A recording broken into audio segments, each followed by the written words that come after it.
അനിൽകുമാർ ഉണ്ട്. വയനാട് ജില്ലാ പഞ്ചായത്ത് മുൻ അംഗമാണ്. അദ്ദേഹം ടെലിഫോൺ ലൈനുണ്ട്. ശ്രീ അനിൽകുമാർ, അവിടെ ആ ഒരു സാഹചര്യം എന്താണ്?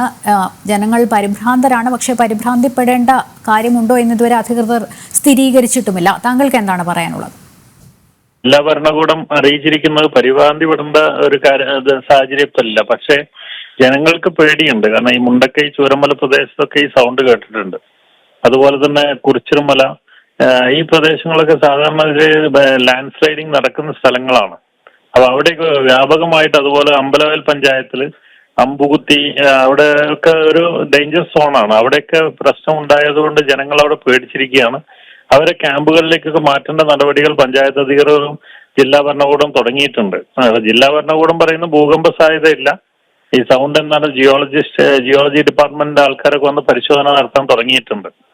ഓക്കെ, ശ്രീ അനിൽകുമാർ, ഈ മുഴക്കവും വലിയ സ്ഫോടനത്തിന് സമാനമായ ശബ്ദവും കേട്ടു എന്ന് പറയുന്നു. ചിലർ പറഞ്ഞ് ജനൽ ചിലർക്കൊക്കെ തരിപ്പ് അനുഭവപ്പെട്ടു, മാത്രമല്ല ചെറിയൊരു കുലുക്കം വരെ തോന്നി എന്നുള്ളതാണല്ലോ. എന്റെ സുഹൃത്തുക്കൾ താമസിക്കുന്ന ഫ്ലാറ്റ് ഉണ്ട് ചുണ്ടയില്. അവിടെ അവര് പറഞ്ഞത് രാവിലെ 9 മണിക്ക് അതിന്റെ ജനലിന്റെ വിൻഡോ ഒക്കെ ഭയങ്കരമായിട്ട് ഷെയ്ക്കായി സൗണ്ട് ഉണ്ടായി എന്നാ പറയുന്നത്. അങ്ങനെ പല സ്ഥലത്തും ഇത് അനുഭവപ്പെട്ടിട്ടുണ്ട്.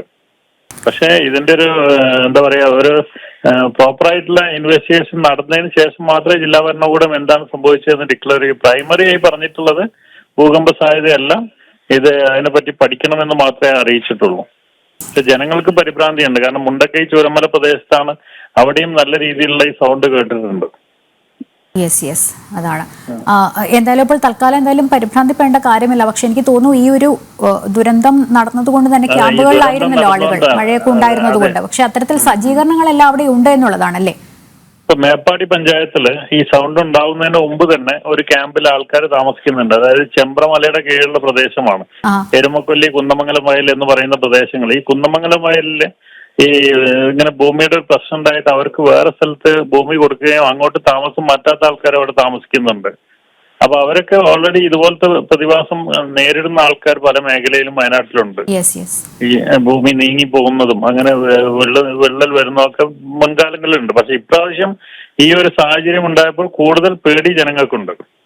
അതെ, ശ്രീ അനിൽകുമാർ, ഒറ്റ കാര്യം കൂടി. കാരണം ഈ പ്രദേശവാസികൾ അല്ലെങ്കിൽ 2018 മുതൽ ഈ ക്യാമ്പുകളിലേക്ക് മാറി താമസിക്കുന്നവർക്ക് ഒരു സ്ഥിരം ഒരു സംഭവമായി മാറിക്കഴിഞ്ഞിരിക്കുന്നു. ഏതാണ്ട് 1 വർഷം മാത്രമേ ഉള്ളൂ അതിനുശേഷം ക്യാമ്പുകളിലേക്ക് മാറേണ്ട ഒരു സ്ഥിതി ഉണ്ടാകാതിരുന്നത് എന്നുള്ളതാണ്.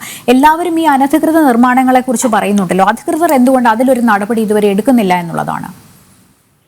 അല്ല, അതിപ്പോ നിങ്ങൾ ഈ മുണ്ടക്കൈ ചൂരമല 900 കണ്ടി ഭാഗങ്ങളിൽ നോക്കിക്കഴിഞ്ഞാൽ 2018 ശേഷമാണ് അവിടെ കൂടുതൽ റിസോർട്ടുകൾ വന്നിട്ടുള്ളതും കൂടുതൽ റിസോർട്ടുകൾക്ക് പെർമിഷൻ കൊടുത്തിട്ടുള്ളത്. അതായത് പുത്തുമല ദുരന്തം നടന്നതിന്റെ സറൗണ്ടിങ് ആണ് ഇതെല്ലാം. ഇപ്പൊ മുണ്ടക്കൈയിലൊക്കെ റീസെന്റ് ആണ് ഏറ്റവും വലിയ റിസോർട്ടുകൾ വന്ന് അവിടെ വ്യാപകമായിട്ട് ഭൂമി മുറിച്ചു വെക്കുന്നതും റിസോർട്ടുകാർ ആ ഭൂമി വാങ്ങുന്ന അവസ്ഥ ഉണ്ടായത് 2018 ശേഷമാണ്. അതായത് ഡിസാസ്റ്റർ നടന്നിട്ട് അതിന്റെ സറൗണ്ടിങ്ങിൽ തന്നെ ഇതുപോലെ നികുതി എടുക്കാത്ത സ്ഥലങ്ങളിൽ റിസോർട്ട് പണിയുക, അതുപോലെ ലൈസൻസ് ഇല്ലാത്ത റിസോർട്ട് നിരവധി തവണ ജില്ലാ ഭരണകൂടം എന്തെങ്കിലും പ്രശ്നങ്ങളുണ്ടായി ഇതൊക്കെ ക്ലോസ് ചെയ്യും.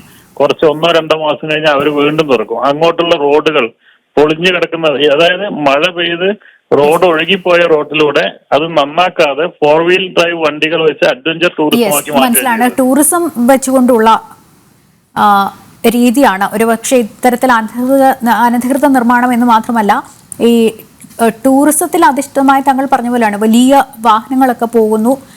അത്തരത്തിൽ ആ ഒരു പ്രകൃതിയെ മുഴുവൻ അലോസരപ്പെടുത്തുന്ന രീതിയിലല്ലേ റെഡ് സോൺ മേഖലകളിൽ പോലും ഇത്തരത്തിൽ കാര്യങ്ങൾ. മാത്രമല്ല, നേരത്തെ ഒരു പ്രദേശവാസി പറയുന്നുണ്ടായിരുന്നു ഒരു സ്വിമ്മിംഗ് പൂളുകൾ ഇങ്ങനെ നിരവധിയാണ്, കുളങ്ങൾ ഇങ്ങനെ കുഴിക്കുകയാണ്. അല്ല, അവിടെ ഞാൻ ഒരു കാര്യം കൂടി പറയാം. ഈ ഡിസാസ്റ്റർ ഉണ്ടായാൽ ഡിസാസ്റ്ററിനെ ഒരു ടൂറിസം ആക്കി മാറ്റുക, ഇതാണ്. അതുപോലെ ഈ കള്ളാടി പുഴയുടെ മുകളിൽ കംപ്ലീറ്റ് സ്വിമ്മിംഗ് പൂളുകൾ പണിയുകയും ഈ പുഴയ്ക്ക് ചുറ്റും അതായത് മതിൽ കെട്ടിക്കൊണ്ട് അതിന്റെ നീരൊഴുക്ക് മാറുകയും ചെയ്യുന്ന സാഹചര്യമുണ്ട്.